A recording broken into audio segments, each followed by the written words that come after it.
Туристам из России придется заплатить за пользование крымскими дорогами. Об этом сообщает житель Москвы Рустам Агапов на своей фейсбук-странице.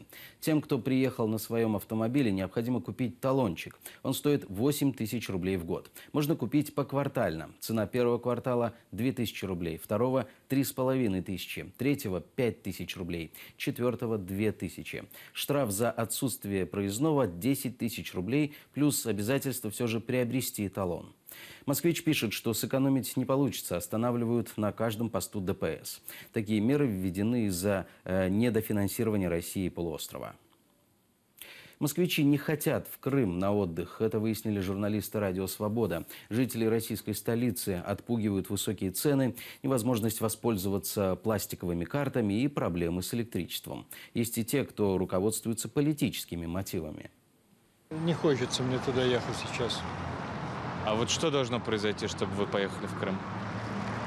Ну, мы не очень-то ездили туда и в последнее время, но я думаю, что если бы все вернулось на круги своя, то мне бы было легче туда поехать. В Крым не знаю пока. Еще не провела исследование, сколько это будет стоить. Да? Вот. Я думаю, что я поеду, я думаю про Болгарию, если честно. Потому что я читала много статей сейчас, что там дорого. И как-то вроде бы Крым в преддверии будущего лета планирует поднимать цены на отели, на еду. Вот. Но я не знаю, я не уверена. Нужно посмотреть, что происходит.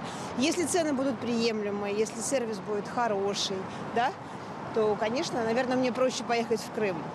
Вот. А если все это будет гораздо дороже, чем в той же Болгарии, да, то, наверное, смысла не будет, правильно? Я обычно в деревне езжу, ну а в Крым как-то, не знаю, неохота мне.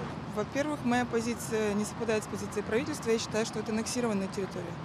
А во-вторых, даже те люди, которые, в общем-то, поддерживают, должны понимать, что они там столкнутся с определенным количеством проблем, которые на отдыхе туристам, наверное, не нужны. Там не работают карты пластиковые, там сложности. Ну, вот то с электричеством, то с водоснабжением. С удовольствием в Крым поехал бы. Ни разу не был там.